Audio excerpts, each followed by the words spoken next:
¿Qué tan importante es la infancia para la construcción del ser humano? Adrián, nos construimos en la relación, nos construimos en la infancia. El ser humano, el recién nacido, solo, se muere enseguida. Quiero decir, se muere enseguida. Incluso en experimentos que se hicieron hace ya años, ¿no? El ser humano al que le dan de comer y le cuidan solamente en lo biológico, pero no le hablan, no le miran, no le tocan, no le tienen en brazos, también se muere. Muy pronto, ¿no? Así que, ¿de qué dependemos nosotros? Nosotros dependemos de nuestra infancia, sí, sin duda, somos herederos. Y estoy hablando también de lo genético, somos herederos de nuestra infancia. Sí, sí, nuestra vida, algo que siempre digo, ¿no? Parafraseando a Boris Cyrulnik, nuestra historia comienza el día en el que nuestros padres se conocen. Ahí comienza nuestra historia. O sea, tú has nacido un 7 de agosto, pues a partir de ese 7 de agosto, los años que sumas, súmale 9 meses más. O súmale 2 o 3 años más el tiempo que hace que tus padres se conocieron.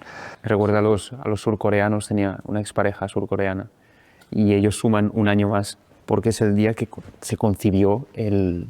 Genial, me encanta saberlo, no lo sabía, te lo voy a copiar. Sí, sí. Claro, yo le preguntaba qué edad tienes y me decía la edad y era uno más porque en la cultura surcoreana, a no ser que fuera en abril y que me estaba haciendo una broma, pero le prometo que es así. Pues estoy completamente de acuerdo con eso, sí, es exacto, yo creo que eso es exactamente así. Pues me viene y me surge una duda.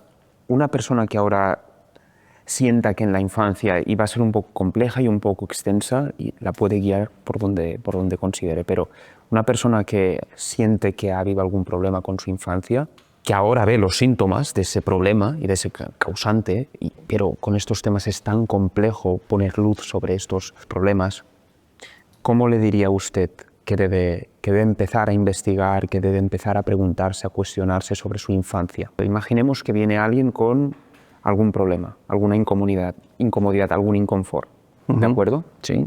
Y usted sabe que gran parte de esa responsabilidad está en la infancia. Sí. ¿Cómo lo guía? Él o ella también lo saben, o sea, todo el mundo sabe.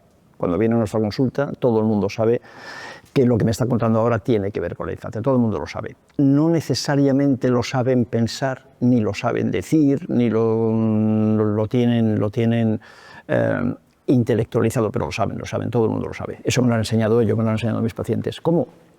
Pues exactamente igual que si alguien viene y me dice que le duele mucho, al masticar le duele mucho una muela y además le está saliendo un flemón, tiene la cara inflamada y tiene mucho dolor en una muela, lo que le digo es que consulte inmediatamente con un odontólogo. Cuando alguien nos cuenta algo de esta naturaleza, lo que le recomendamos es que lo haga ayudado por un psicoterapeuta. Existe una profesión específica, ¿no?, que se llama así, y una actividad clínica que se llama psicoterapia, ¿no?, para que te ayude a mirar en esa infancia en la que esta persona no va a querer mirar, porque duele, porque le va a doler. En fin, mejor es que mire acompañado, exactamente igual que alguien va a un odontólogo, ¿sabes? No nos quitamos nosotros la muela, a nadie se le ocurriría, ¿no? Esta aproximación hacia esa infancia dolorosa, difícil, que supone un porcentaje altísimo en las consultas de psiquiatría o de psicología, claro.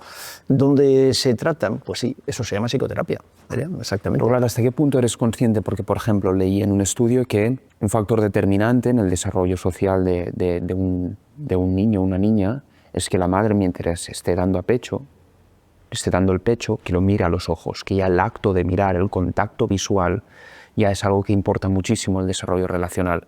Pero claro, yo miro atrás, no tengo memoria para acordarme si mi madre me miraba o no. Entonces hay este tipo de prácticas, que nos van a ayudar a nosotros como futuros padres a evitar, no lo sé, me parece un tema muy complejo. Precioso eso.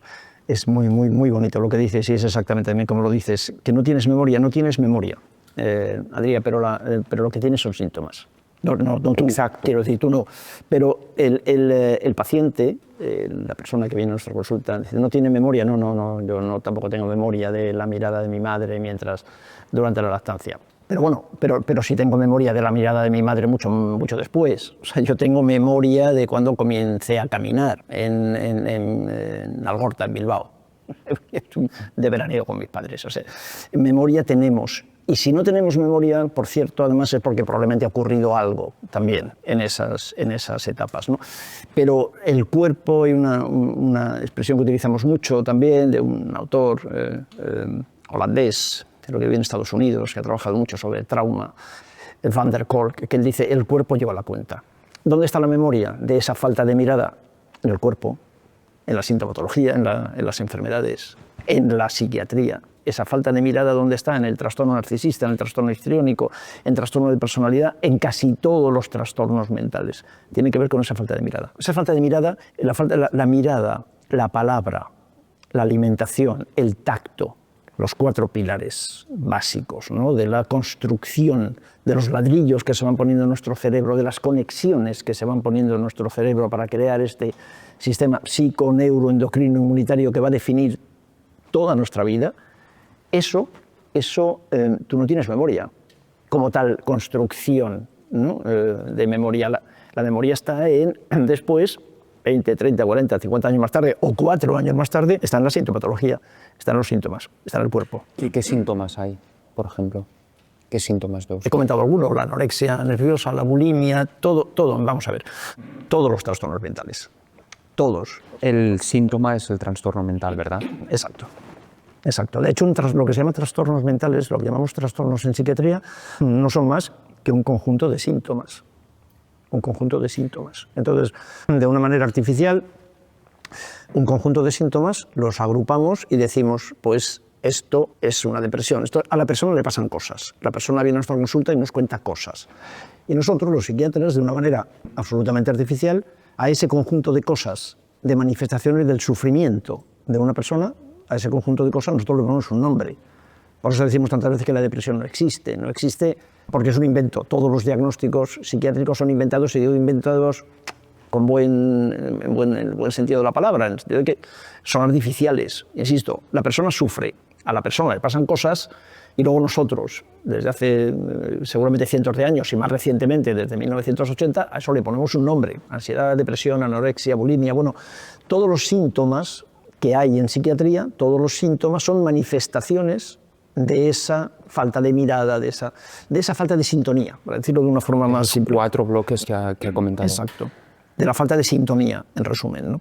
Entre madre e hijo, Exacto. entre madre... Madre, padre, hijo, esto es la construcción básica, los vínculos básicos, ¿no? Los vínculos fundamentales. Porque el vínculo con mamá, en un mamífero, que nos llamamos así mamíferos, tiene clarísimamente que ver con una conducta concreta. El vínculo con mamá es muy importante, pero el cómo está mamá, el estado de ánimo de mamá que está transmitiendo con la leche, nunca se transmite solamente leche, con la leche se transmite afecto, y ese afecto, el estado de ánimo de mamá, tiene mucho que ver con papá, aunque papá no esté presente en el fenómeno de la lactancia, pero sí lo hace transversalmente, ¿no? Lo hace a través de mejor. Me viene a la imagen algunas mujeres por imposibilidad, porque seguramente pues el sistema está hecho así, no les permiten dar lactancia de una forma calmada y tranquila, están trabajando mientras dan la leche o están con amigos, amigas, mientras el bebé está ahí pues recibiendo la lactancia. A mí me preocupa, yo a mi prima le decía, oye, está tranquila mientras estás dando la lactancia, es decir, seguro que le afecta de alguna forma u otra ese estrés que estás viviendo, esa ansiedad.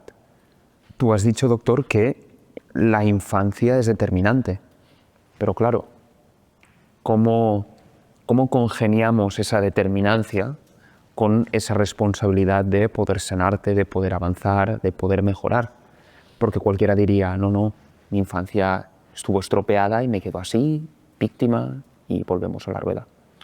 La infancia no es determinante, quiero decir, eso yo lo puedo plantear así con ánimo de provocar, pero vamos a ver, no existe esa determinación como puede ser una genética de ojos azules o de pelo rizado. No, lo que ocurre, experiencias vinculares, experiencias de la infancia no son tan determinantes, no son tanto.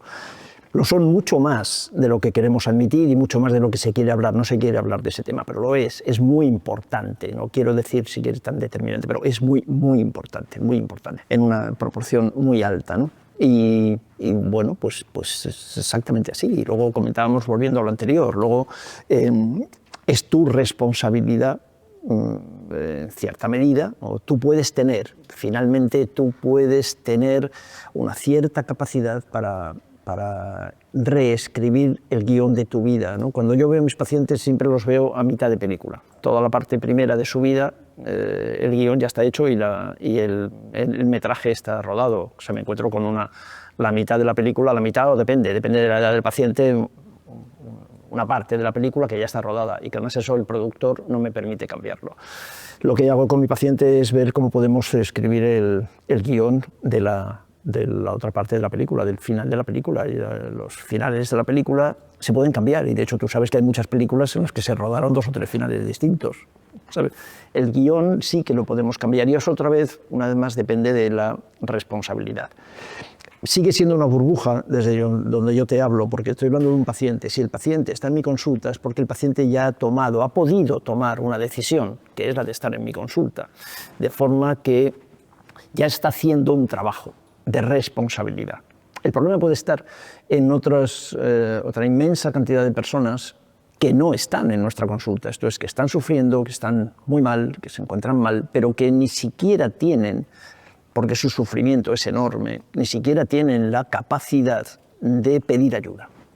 Porque solo pides ayuda, aprendemos a pedir ayuda también cuando somos pequeños.